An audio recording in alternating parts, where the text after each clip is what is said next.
ஒரு கதை சொல்லிட்டேன் sir.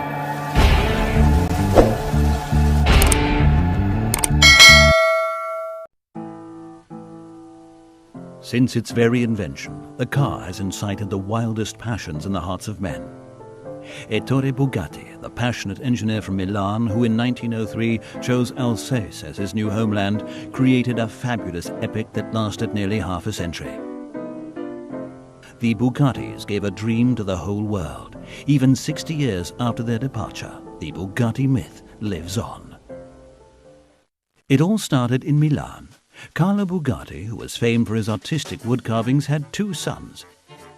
His first son, Rembrandt, became a sculptor of animal statues.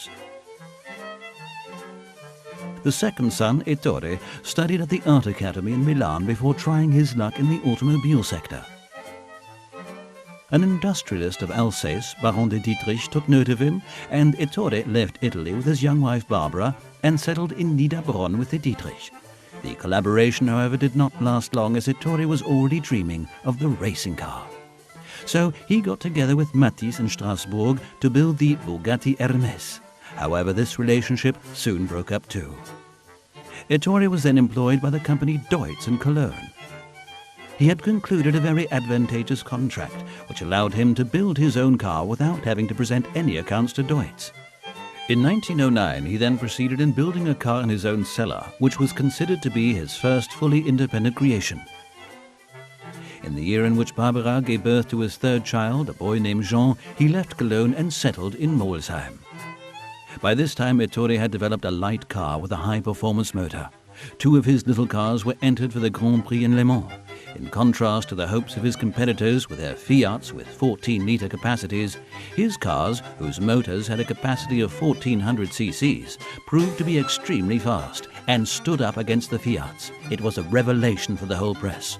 But the car was so small, and since the regulations prescribed a spare wheel, the mechanic held it tight for the whole duration of the race while the driver drove. Ettore built his first cars in Molsheim in an old dye works. They were an enormous success.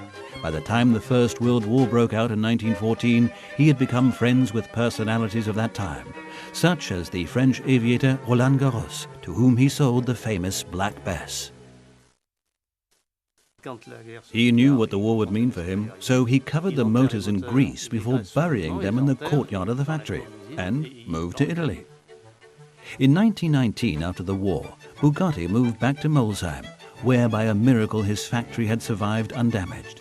There then began the happiest time in the life of Ettore Bugatti and his family. He received a flood of orders. In 1920, at the Brescia Grand Prix, Bugatti entered 5 cars, which took the first 5 places. Even today, the Brescias are among the most sought-after collector's items. But the best known of all his cars is the Bugatti 35 and its derivatives, such as the 37, driven here by Caroline Bugatti, Ettore's granddaughter.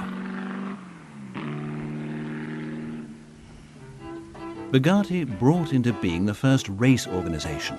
He had an enormous tent erected for the drivers with several rooms, which had running water and all the facilities that could be desired.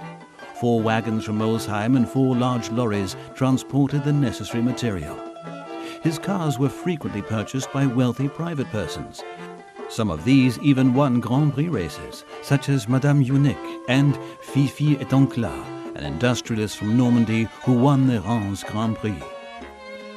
In 1929, for the Monaco Grand Prix, he designed a real monster with 4 drive wheels.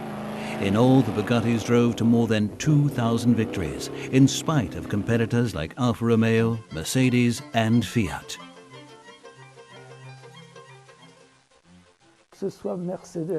Whether it was Mercedes, Alfa Romeo or Fiat, providing the competition at the time, none of these designers built more than 5 cars, whereas he built 700 and sold them too.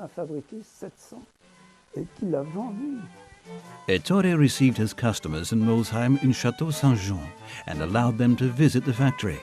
Each car was unique. He provided accommodation for his customers in Molsheim in a hotel specially built for them. From 1920 to 1935, Bugatti's reputation had made him into a noble personality who was able to dedicate himself completely to his passion for horses. It was this passion which inspired him to place the horseshoe on the radiator of his car. Apparently he lived very well in it's an Italian feudal estate, isn't it? These little family scenes, filmed with his daughter Lydia, bear witness to the happiness of those crazy years. It was in this period that he began the construction of the Royale Type 41. It was a car built for crowned heads. With the onset of the global financial crisis of 1929, this car, with never-before-seen dimensions and with a 12-litre motor, found no buyers. The King of Morocco, Mohammed V, and his friend, the King of Spain, showed no reaction at all. Only 6 Royales were built. They continue to be absolutely roadworthy on all 5 continents. Each is worth around 15 million euros, like the Coupé Napoleon, which is exhibited in the museum in Mulhouse. This left Bugatti sitting on about 20 Royale motors. Then he had the idea of building rail buses. Thanks to the support of a great head of state, he was able to win some important orders. He even set a world speed record on rail.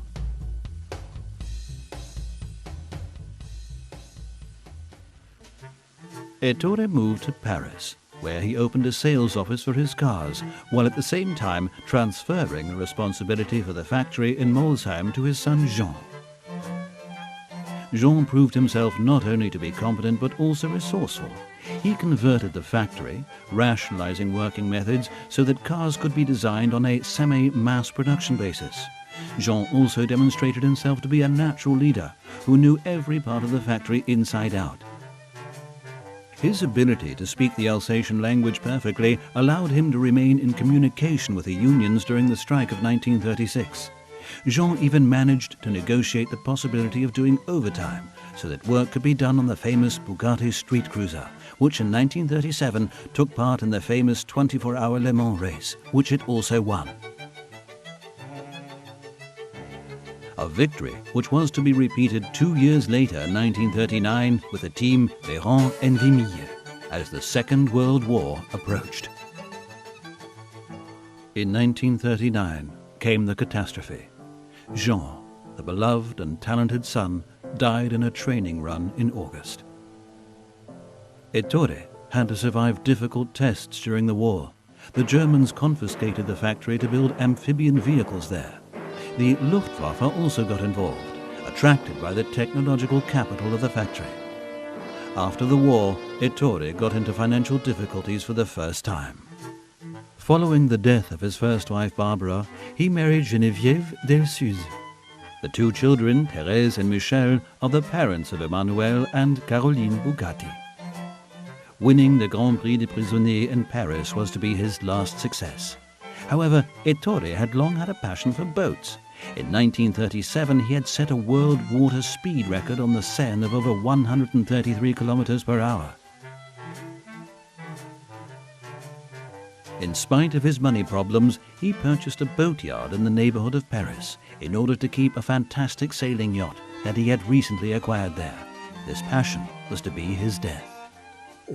He got a cold at this boatyard, and that was the beginning of the end. He contracted pneumonia and lay in coma for several months. After Ettore's death in August 1947, his son Roland took on the construction of a new racing car, the 251. The 251, driven by Maurice Trintignant, failed at the Reims Grand Prix in 1956. Then Roland threw in the towel. The technical vision of Bugatti was more the vision of an artist than the vision of a mechanic. He was a lover of design, as is clearly to be seen from all the sketches and all the amazing innovation, really. As well as this, there are all the water and air travel inventions.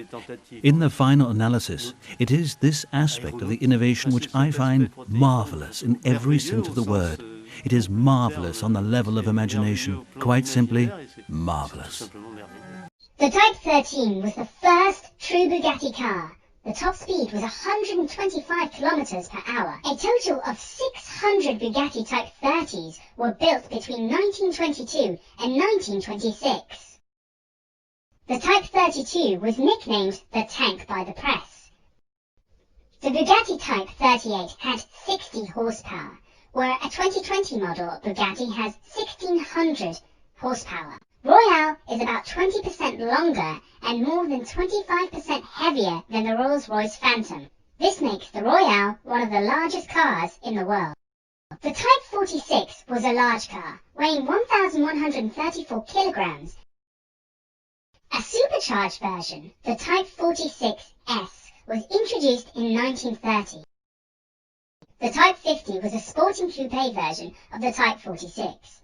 Power output was impressive at 225 horsepower. The Bugatti Type 55, none of the factory-bodied cars had doors, which made them far less practical. The Bugatti Type 57 and later variants was an entirely new design created by Jean Bugatti, son of founder Ettore.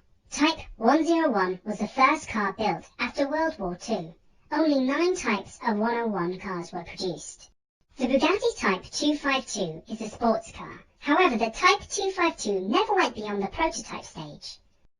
The Bugatti EB110 revealed to mark the occasion of Ettore Bugatti's 110th birthday.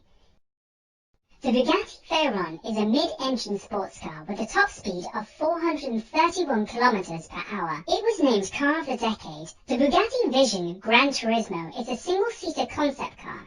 Only one Vision Gran Turismo exists, and it's currently owned by Salim Walid Jr. The Giron is the successor to the Bugatti Veyron. The car is named after the Monégasque driver Louis Giron.